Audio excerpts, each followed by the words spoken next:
भ्रष्ट कर्मचाऱ्यांचं करायचं काय? कोण म्हणतात देत नाही?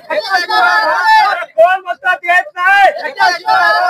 अरे भ्रष्ट कर्मचाऱ्यांचं करायचं काय? अरे भ्रष्ट कर्मचाऱ्यांचं करायचं काय?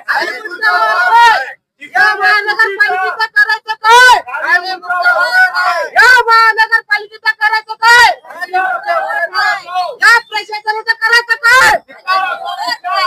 या अपंगावर अत्याचार करणाऱ्या लोकांचं करायचं काय? कोण मतं देत नाही?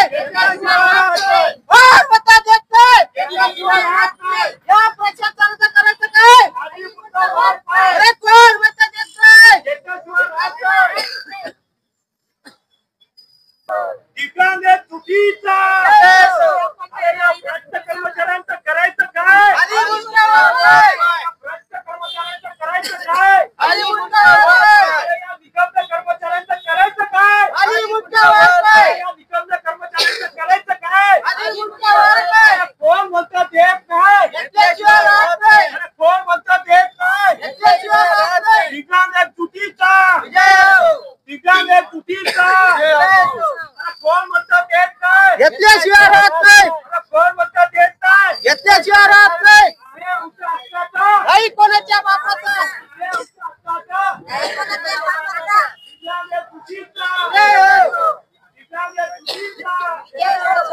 पुरे आपण दिली.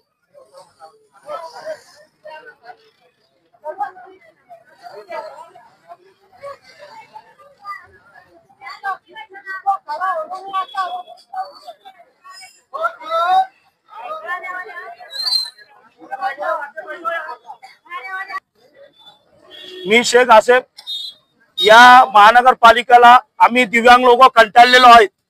यांनी गेल्या वर्षाचा 2 महिन्याचा निधी इथं यांच्याकडे बाकी आहे आणि या चालू वर्षाचा कमीत कमी 8-9 महिन्याचा निधी देण्याचा बाकी आहे.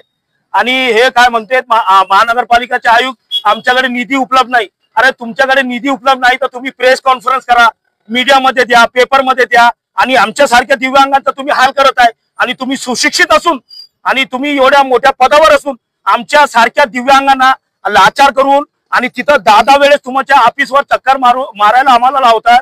तुम्हाला लाज वाटत नाही का? तुम्हाला आमच्यासाठी ठेवलेलं आहे, आमच्या सेवेसाठी ठेवलेलं आहे, मग तुम्ही असं कारोबार का करतात? तुमची मानसिकता आमच्या विरोधी आहे का? एकदा तर सांगून द्या. म्हणून आम्ही तुम्हाला वारंवार उपोषण करतो तेव्हा तुम्ही काय करतात? 1 महिन्याचा टाकतात. मग गेल्या वर्षीचा निधी कुठे गेलेला आहे आणि 2 महिन्याचा आतापर्यंत का झालेला आहे? आणि आज लोकशाही दिन, आज दिव्यांग लोकशाही दिन आहे आणि या निमित्त तुम्ही आम्हाला असं धरणे आंदोलन करायला लावतात. तुम्हाला लाज वाटायला पाहिजे यासाठी. आणि तुम्ही आम्हाला हे निधी तत्परतेने द्यायला पाहिजे. आणि मागच्या जे आयुक्त होता त्या आयुक्ताने आम्हाला फक्त 2 टर्म मध्ये 1 वर्षाचा निधी दिलेला होता.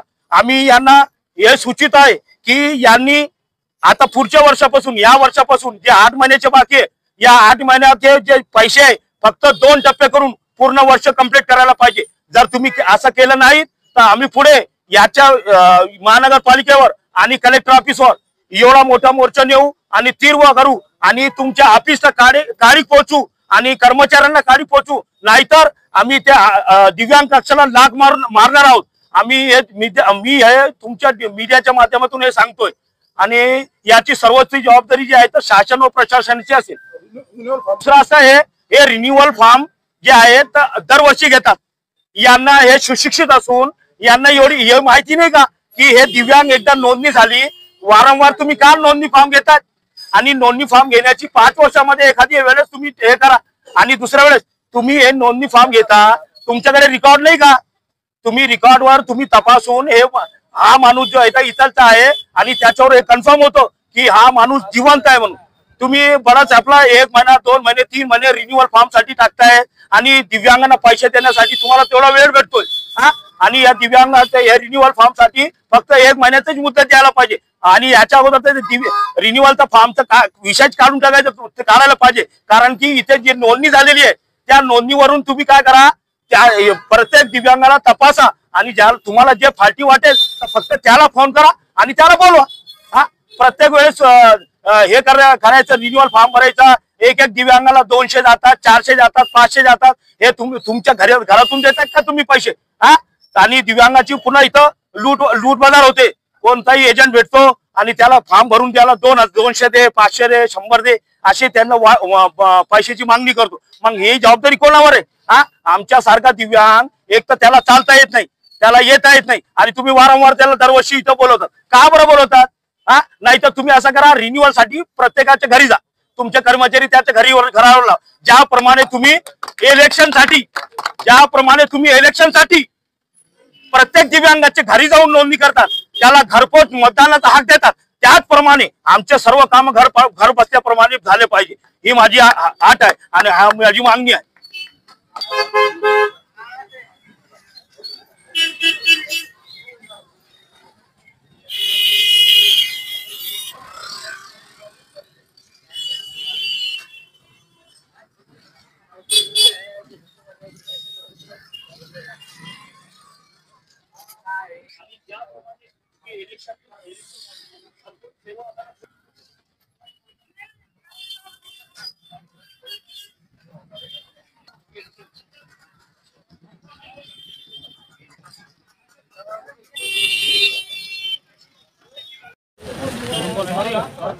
तुम्हारे भाई तो खड़े हैं के वैसे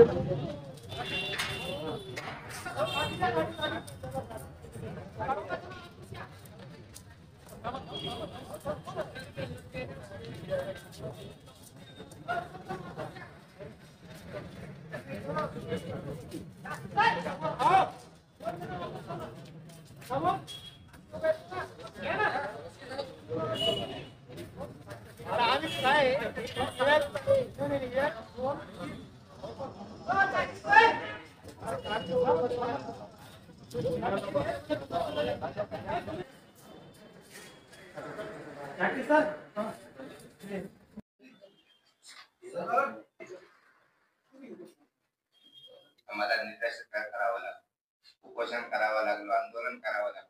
याचा आम्हाला काय प्रतिसाद नाही भेटत आहे.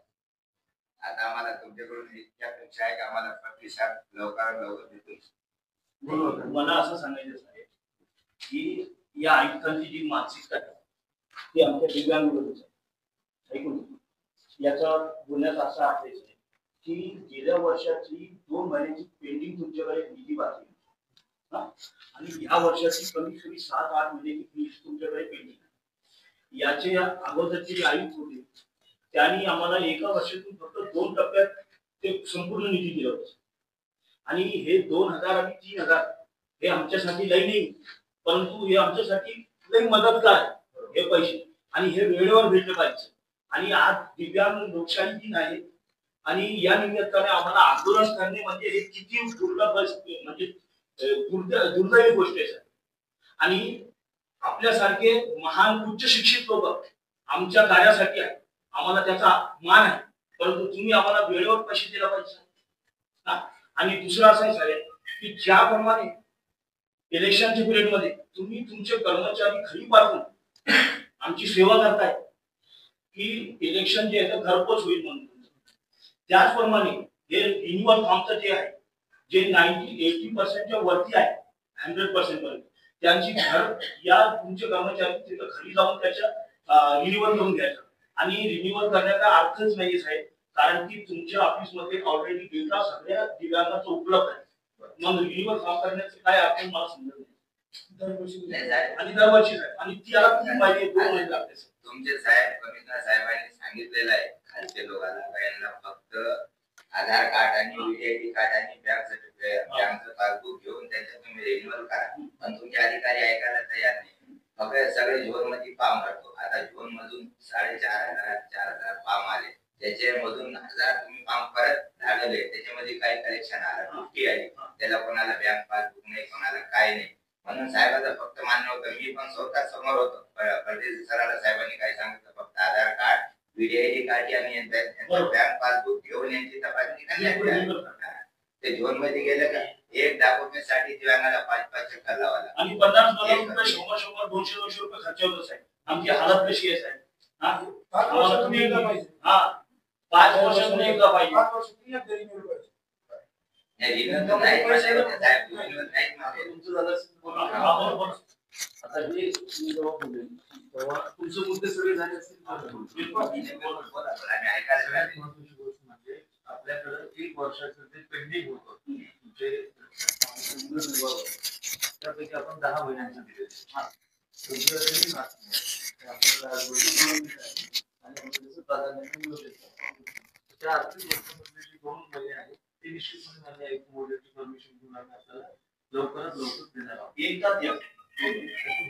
जसं तुम्हाला वाटतं ना तसं महानगरपालिकेचीही काही हे आहे की मागच्या 2 लोकसभा आणि विधानसभा निवडणुकांना आपला बराचसा स्टाफ जी वसुली आहे आपली प्रॉपर्टी टॅक्स ऑर्डर टॅक्सची तुलनेने यावर्षी कमी झालेली आहे.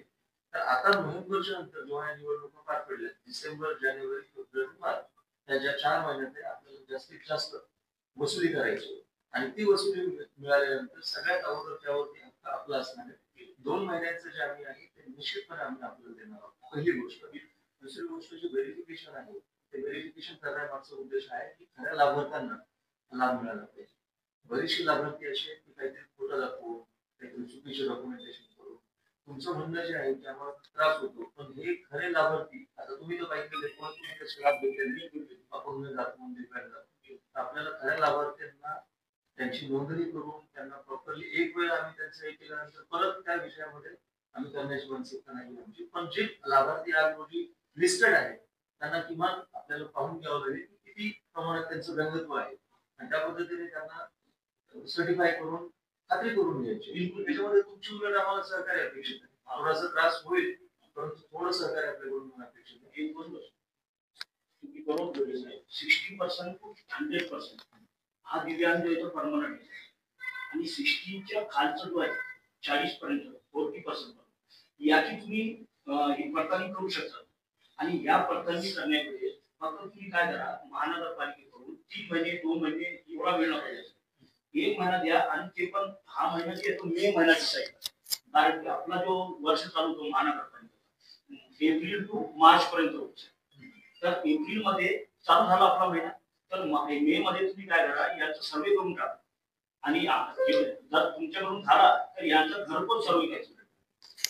तुम्ही बरोबर बोलले तुमच्या त्याच्यामध्ये काही कर्मचारी म्हणलेले होते हे वर्ष झालं पण गेल्या वर्षाचा म्हणजे चांगला गेल्या वर्षी आपणच बोललेलं झालं काय ते 2 टप्प्यांमध्ये आम्हाला दिले होते पूर्ण दाखवून आणि त्यावेळेला मीच होतो साहेब होते बघा जी श्रीकांत साहेबांचा नेचर आहे ना हा थोडासा दिव्यांग होते तुम्हाला राग वाटू नको नाही सॉरी आय एम सॉरी आपण किती वेळ भेटलो नाही बिलकुल पेमेंट होता तुम्ही आणि माझी भेट पहिल्या त्या दादा माझ्याकडे त्यांना विषयाने त्यांना पण माहिती आहे बघा ते प्रेमाने बोलतात एक पेट्रोल पंप उघडला एका पेट्रोल पंप मध्ये किती दिव्यांग उपलब्ध आहेत 20 25 30 बरोबर आहे परंतु बाकीचे दिव्यांग काय म्हणजे आपण 10 पण पेट्रोल पंप उघडलं तर दिव्यांगाची संख्या कमी होणार ते तर जाऊ दे वेगळा विषय. पण मला हे सांगायचं आहे की पांडे साहेबांनी ज्याप्रमाणे 2 टप्पे दिला मग तुम्हाला काय होतं तुम्ही का देते हे बघा यांनी कमीत कमी 3 वेळेस आंदोलन केलं यांनी खरं सांगा एकाच मला काय नाही साहेब असं निवेदन तयार कसं आहे 2 वेळी वर्षामध्ये 2 वेळी 2 टप्प्यात आणि जास्तीत जास्त 3 टप्प्यात आमची मेहरबानी व्हेरिफिकेशनसाठी त्याच्यासाठी तुम्ही म्हणल्याप्रमाणे साहेब दिव्यांगाला छोटंसं त्रास नाही फार मोठं तुम्ही 2 वाजेची मीटिंग घ्या त्यांच्यासोबत फार मोठं त्रास आहे त्याच्यामध्ये एक ऑप्शन तुम्ही आमच्या फॉर्म मध्ये कमी आला ते तुमचा अधिकारी त्या ऑप्शनला त्याच्यामध्ये नेमणे करू शकतो. तुम्हाला परत येण्याची वेळ असणार आमची तुम्हाला शिकवायची आहे की आम्हाला वारंवार आधुनिक करायला तुमची शब्दांनीच बोलू शकतो तुम्हाला येण्याची वेळ बसू नये एवढी मी निश्चितपणे करेन आणि तुमची एक चला जागे